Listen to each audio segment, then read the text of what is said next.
when you think of the new album, Honky Tonk Heart, what stands out in your mind about the creation of it? Well, the biggest thing for me, honestly, as an independent artist, I mean, I think every independent artist dreams of having that first record that they finally get to put out. And um, this album was 3 years in the making for me, and it's songs that were truly written from the heart with dear friends of mine. About all kinds of different areas and sections of life, and it's kind of looking back on it now as it's out. It's kind of like watching myself grow up, not only as an artist, but, just as a person and as a woman and um, everything else. And so it's really special to me. I know to some people it may just be songs, but I think to artists, we truly do hold our songs very dearly to us. And, I think back to each day that they were written or time that we were in the studio making them. And there's a lot of sweet memories that are attached to them. So it sounds like it feels almost like a journal or a diary or something like that. 100%. Hmm. And then, you wrote or co-wrote most of the songs on this album. So, and I'm curious, and what do you usually bring to the writing process when you're writing with someone else, and what do they usually bring?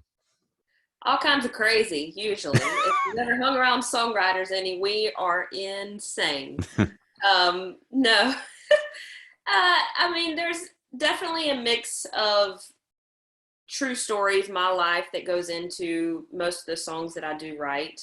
Um, I think for any songwriter, there still has to be kind of that boundary that you don't cross of going into super personal things or whatever it may be, just for your own personal life's sake, and to still be able to have that um, block and have some sort of your own personal stuff to you. And so there are a lot of pieces of me and my story or different things that have happened in my life in my songs, and as well as my co-writers as well too. But there's a lot of story making that comes up in our songs, and that's the fun part about being a songwriter. And this being my job is I get to sit down every day with a new co-writer um, who are friends, and we get to just make up stories all the time, and stories that pertain to us in a certain way but may not exactly be how it went for us. And Hmm. it's a really cool thing. Not everybody gets to do that as a job. Yeah, but I've never heard anyone talk about that line that you don't cross before. And I guess I always thought of it as, well, you can, the advantage of being a songwriter is you can talk about these things, but you use metaphor and imagery and things like that, and so that allows you to talk about personal things without really divulging any kind of details. And so, well, I'm curious, without without you giving away anything, where is that line in your mind, where, like, okay, we go up to this point but we don't go beyond that point? Right. I feel like those boundaries start coming up whenever you are pulling from very personal things. Usually for me, it's places of hurt, whether that's, loss, whether it's heartbreak, whether it's, whatever it could be that caused that pain and caused that hurt. And for me, in those situations, especially if they are things that pertain to people that were not myself, but people who are close to me and around me, and that I then, felt the repercussions of that, and felt that hurt and felt that pain. That's their life and that's their story. And if they want to tell it on their own, then great. But, I respect my family, I respect my husband, and I um, am very cautious of delving kind of into that very personal life when it comes to those scenarios, because that is, pain and heartbreak and loss and suffering. Um, that's something that everyone deals with it differently, and everybody process it differently. And everybody has different healing times. And I think that um, those things are meant to kind of be kept to yourself. Me as a songwriter, if something happens personally to me, um, I definitely process emotions by putting them down on paper. Now, whether those songs ever end up getting to people and being Hmm. for the masses, um, that's something that's dealt with down the road, but I process things through songs and through music. And so a lot of times if I am feeling those things and something that has happened to me, I do process it through songs and take it to co-writers that truly are like best friends of mine that I know I can trust with those things. But usually those days and those writes are more just for personal sake and therapy Yeah, sake than anything else. right. That's like I interviewed this. They fall into heading a group, but really it's a duo, a band called The Wind and the Wave, and they're based in Austin, Texas. And the he does, kind of more of the melodies, and she does more of the lyrics and stuff. And she's kind of the primary singer, And he's I don't know. I guess that's the advantage of being a group, because he said, there are times when she's written lyrics, and he said, you're going to have some serious conversations with some of your family members if you release this. Right. Um, so yeah, no, but no, I've never heard anyone talk about, that line. I guess, but that is interesting. And then what is your typical songwriting process? Do you usually start with a melody? Do you start with lyrics? How does it usually work with you? It varies from day to day and really truly whoever it is that I'm writing with. I kind of have a core group of, I would say, 10 or 12 writers that um, I write with on a monthly basis at least. And we kind of have our groove down. And I know that if I'm working with one writer, they may be really strong on melodies and I really don't have to worry about melodies, that I'll just kind of focus on lyrics. And then there may be another writer that I write with and they're strictly lyrics. They don't play instruments. They don't do anything. They may hear something in their head, but they don't know how to, get it down on a guitar or on a piano. And so then I know then that day that, my job kind of weighs more into the melody side of things. And as far as inspiration, I feel like both come to me, but in different times. I gain inspiration, I feel like, whenever I disconnect from things. And so I force myself to go on walks a lot. Mm, And I take my phone with me. I usually turn it on airplane mode so I don't get bothered. But I take it with me to, jot down any lyric ideas or like sing some melodies into my phone if they come to me. Uh, hmm.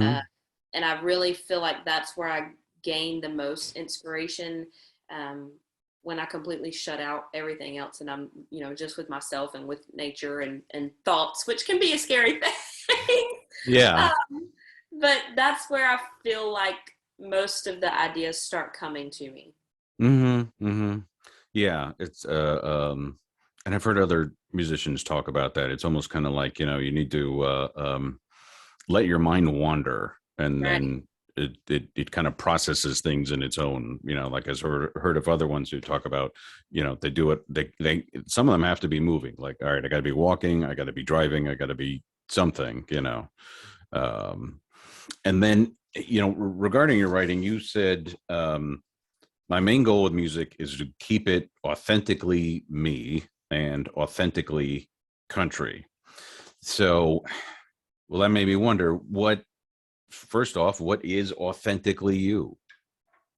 Well, I have always, ever since I started in music and started writing songs and putting songs out, um, I've always told myself that I want to release music that has a purpose, that, that's not just, I'm not just putting out music to put out music, for the sake of feeding, you know, digital platform algorithms or whatever it is. I'm putting out music because I believe in it and because people have asked me and because I feel like there's a need for it out in the world somewhere. Mm, And when I'm writing music and when I'm in the studio, I always tell myself I keep these three things in my mind of, will younger me or anybody, 10-year-old me who just started out in music or my future daughters, kids, sons, whatever, um, will they be proud of this, that what I'm saying, what I'm doing, whatever it is, this message that I'm sharing? Will my mama and my grandma be proud of me whenever they hear it? And will my Lord Jesus Christ be proud of it? And if it meets all those three criterias and I feel like it has a purpose and has a meaning, and um, that somebody out there in the world needs that sort of emotion, then hmm. that's usually when it kind of gets through to the next round of of either going into the studio or making it onto the short list for the next album or whatever it is. Uh, Yeah. that's my criteria. It's kind of refreshing to hear, if only because, like one thing you alluded to when I saw you perform at that music festival, which for those who don't know is actually called that music festival. I'm not forgetting the name. Um, you talked about your manager pushing you to be on TikTok, and so you're on grudgingly. But I've read all these stories about all these producers and stuff like that who are basing what they write on what works on TikTok and things like that, and even beats per minute that work on TikTok, which to me sounds amazingly soulless, Yeah. and kind of depressing. So it's nice to hear that it's you're driven by other things than, again, pleasing an algorithm.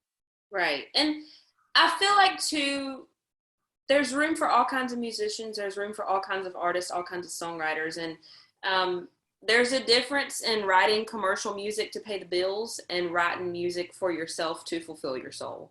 And some days, I mean, we're known as starving musicians, and some days you have to write the commercial music that is going to pay the bills, whether that's, writing a jingle for some kind of company, or I work for a company called Songfinch where I write custom songs for people who order them as gifts for other people. And those are days that I'm writing commercial songs to pay the bills. And then there's Mm-hmm. days, thankfully, that I get to sit down as an artist and I just get to create in this, completely wide open world, and get to make that music that is authentically me and authentically country. And, I get to fulfill that side of me as well, too. And so there's a good balance. I feel like musicians that are truly musicians and are passionate about music, that they can kind of switch between the two. Yeah, although I wouldn't. I mean, and not that I think you're saying this, but I don't think they're mutually exclusive No, areas no, either, because absolutely. well, especially just on this album, songs like "Baby Don't," are filled with hooks, and it's legitimately fun, and but yet there's a lot of stuff going on there. I mean, especially if you add in the imagery that you guys used in the video, Right. of the Garden of Eden, etc. And so and I think that is one of the fascinating things that can sometimes come about, is you can get something that has hooks, that is catchy, but is thoughtful at the Right. same time. So now the tougher aspect of your quote: what does it mean to be authentically country? For me, and it means different things for everybody, and that's the beauty of the whole genre. For me, I grew up on a lot of classic country artists, people like Waylon Jennings and Merle Haggard and Loretta Lynn and Patsy Cline, and um, not only the sounds and the timbre of voices and all that kind of stuff, from that era of music, but also just the way that stories were told and the way that, genuine feelings and real life crap that happened Mm, was put into these songs, and that they were not unapologetic about it. It was it was life, and they told these stories in raw and real and emotional ways. And I love that, um, that approach to writing songs and telling stories, and that whole simplistic kind of stripped down version of music. And I feel like these days, it's fun to get in the studio and play around with all these sounds and add, you know tracks to songs, and mm, build up vocal layers and layers of vocals and all this kind of stuff, and have really big sounding stuff. But when you strip stuff down to the bare bones, and the song is still amazing and still like rocks you to the core, that's good music. And that's what I was raised on. And so um, I try to add elements of that into my music, whether it's the way that we write the songs and tell the stories, or the instrumentation that we use in the studio, or the presentation of outfits and actors and all that kind of stuff that comes in with the music videos for the songs. I try to bring in those elements. yeah. Well, also, I would think, because again, when I saw you perform, it was just you with an acoustic guitar. So I'm assuming it's like, okay, can I just perform this, and will it have the same punch with just my voice and a guitar? You know? Absolutely. sadly, I'm not one that is blessed with the talents of using loop pedals and all this kind of stuff. So that's a top factor for me is when we strip away all the fancy stuff to this song, is it still a good song? Is it still something that can be played live? Is it still something that's going to reach somebody? Yeah, yeah. Okay, okay. And then, you talked about all these influences, but you also mentioned when you performed that you've developed quite a friendship with Pam Tillis, and that she's been a mentor for you. And I'm just curious, what's something that you've learned from your work with her? The biggest thing I've learned from her is truly just gleaning all these little nuggets of knowledge and past experiences from her as somebody who has grown up in this industry, as a female and starting when she was super young, like I have started and making not only, like finding her place and owning that place in the industry, but making it truly, a 40-year career for her, which is not anything to sneeze at, like my grandma Hmm. would say. Um, that for an artist to still be touring and selling tickets and having fans come out and beg for new music and all this kind of stuff, that in itself is, an amazing thing for decades and decades and decades. But also to be, on the artist side and be somebody who is still, getting all of this artistic inspiration and still able to, reinvent yourself and reinvent the wheel and change with the times and as technology changes and as market needs change and the way that the whole genre is, kind of put together changes and as people in the industry change. I mean, that truly is, um, that's an amazing thing. And so over the years, she's shared with me, hey, I did this whenever I was young and it didn't work out so well for me. So maybe, try to go the opposite direction whenever you're faced with this situation or whatever it may Mm, be. And, just different little stories that she shared with me from the road and especially stories of her growing up with her dad. I mean, Mel Tillis was a huge staple in country music and just all the life stories outside of music, just the life stories of growing up with him as a dad and her mom. And hmm. um, it's just nice to have somebody and see the human side of her as well as, the country star Pam Tillis side of her. Right, right, right. Oh, okay, okay. Um, and then kind of along these lines, so I was listening to the album and such, and one thing that stood out for me is you have a very mature delivery, Mm-hmm. in that you're singing as it has this kind of relaxed confidence to it, which normally people on on the just starting out side of the careers maybe go a little uh, over enthusiastic, let's say sometimes, Right. in trying to show off what they can do vocally and such like that. Um, and but what I thought was like, oh wow, this has a much more experienced, seasoned sound to it, and I'm curious how much of that is just you naturally, and how much of that came through work and practice and etc. Um, I think me as a person, a lot of people tell me all the time, they're like, you're the most calm, cool, collected, like chill artist I've ever met. And that is true. I mean, I am a very go with the flow.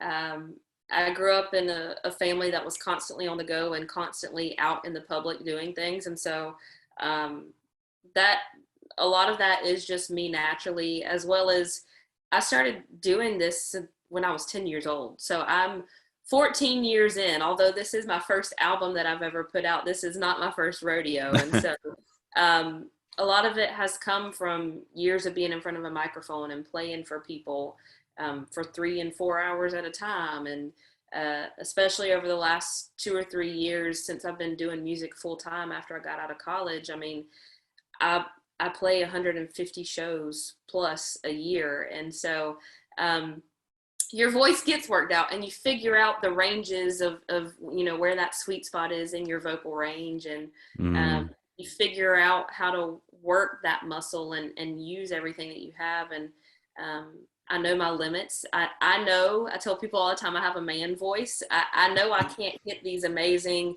huge, high Carrie Underwood, Martina McBride notes. So I'm not going to push my voice or act like I can, or, you Mm. know, sing it 2 keys lower and then make my producer bump up the keys. And, you know, that's not Yeah, yeah. me. And um, I own my low, very, you know, like soulful kind of sound. And um, we lean into that, my producer and I, whenever we get into the studio. And um, that's just, that's who I am as a person. And I want it to come out that way, exactly like you described it in my music. So I'm glad it does. Okay. Definitely. It definitely does. And then I'm also curious. I mean, reading through other interviews with you, and it talks about your singing and stuff. But I'm also curious, who has influenced you as far as guitar playing goes? Because you play guitar, and you talked about how you've been playing guitar since you were, old enough to hold one, pretty much. Right. I'm not a huge guitar nerd. I love Hmm. guitar and I've played guitar since I was 10 years old. So as far like, you know, I couldn't sit down and tell you all my favorite guitar players, but not only growing up on classic country music, but I also grew up on a lot of bluegrass. And so I feel like whenever I'm playing, I try to mesh those kind of two approaches to playing and those different styles as well too. Um, and I love the different ways that the instrument is used in bluegrass versus you know, just classic typical country. Hmm. And I really like experimenting with all that kind of stuff. So I do hope that kind of both those sounds start meshing and marrying together in what I play. Hmm. Yeah. I mean, because I guess, and this is, overly simplification, but I guess if I had to say, it's like in traditional country, you're more likely to hear chords, kind of the old three chords and the truth Right. idea of songwriting. Whereas when you get into bluegrass, you get a little bit more into, picking and plucking and things of that nature. And so, um, yeah, so it sounds like you're trying to intertwine those a little bit. Right. Exactly. Hmm. I love all that, you know, old bluegrass, and to sit down and watch a bluegrass band, you know, just riff off of each other for like 20 minutes and watch those acoustic guitar players. Like, if you don't play an instrument, Hmm. any guitar player who is just like shredding a guitar is amazing in itself. But to watch somebody do that on an acoustic guitar is like 10 times harder than doing it on an electric guitar. And all Yes. bluegrass is done on acoustic guitars. And so I just have such an appreciation for those players and, um, you know, all the time and effort and work that goes into that. It's just absolutely amazing. Hmm. Yeah. Yeah. Um, And there's also, it always strikes me with, especially with bluegrass, there's a lot going on, but no one's like Oh, yeah. stepping on each other. Yeah, I have quite a few players in my band actually who have kind of grown up in bluegrass, and they tell me all the time that it's really just kind of like dancing, and you just got to Mm. figure out when the other person's gonna jump in. And then, let's see, I want to get this title right. So you are the musical ambassador for the North Carolina Department of Agriculture's Got to Be NC campaign. Yeah. Um, and I'm curious, what are you hoping to accomplish with that? Well, I grew up in agriculture. I tell people that that is the only thing in my life that has taken up more time than music. Um, I grew up in a small rural farming town in North Carolina, and I showed horses and I showed sheep and I showed rabbits at all the county fairs, and I took it to the state fair, and that was and still is a huge part of my life.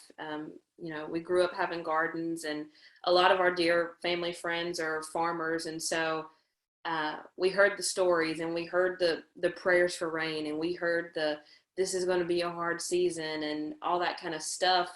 Um, and when I moved away from North Carolina and I moved to Nashville, and obviously Nashville is such a huge melting pot, Mm. I realized how much I took that for granted of being raised in a farming community. And being around that and knowing and appreciating the importance of agriculture in everyday life. Um, and so whenever this opportunity came up to me with the Department of Agriculture to not only get to travel all through the state and get to, share one-on-one about everything that our state is doing within Got to BNC and the Department of Agriculture as a whole, but also to get to share nationally on news appearances and different media appearances, about everything that North Carolina farmers and agribusinesses and farm families are doing. That is near and dear to my heart because I grew up with those people and I saw the struggles and I saw the hard work and I saw the dedication to, not only the crops or the animals that they were tending to, but just the faith that it took and all the dedication and the importance of not only that, but the family traditions and the pride that came with it. And it hurts my heart to think that there's some people out there who never experience that or don't see that on a daily basis. And so I do hope that through this ambassadorship and getting to share everything with these people that they can get a little glimpse into that and be inspired and go look up stories of farm families and, look into their state's Department of Agriculture and see what they're doing and how they can help with that. Okay. And then, because in the latest, the homegrown video, you're seen driving a tractor, and I'm assuming that wasn't just a prop. It was not. People ask me all the time, they're like, are you really driving the tractor in there? And most of the video I am. We had to use some camera magic for part of it because we were kind of in a tight area and needed to get some good shots. But yeah, I grew up driving tractors and my family, my grandfather has sold tractors and different farm equipment for his whole entire career. So that's me. That's cool. Have you ever come up with a song idea while driving a tractor? Because they have their own rhythm to the Right? engine and such. I've probably come up with some different lyric ideas that have turned into songs. I couldn't tell you one right off the top of my head, but I'm sure there's been some kind of inspiration that has come from that time. Mm-hmm. All right. Well, that covers all the questions I had. Is there anything we didn't cover that you want to talk about? I don't think so. This has been great. You really did your homework. I appreciate that. Yeah, no. I appreciate it when I do get, different kind of questions and questions into, the process of everything.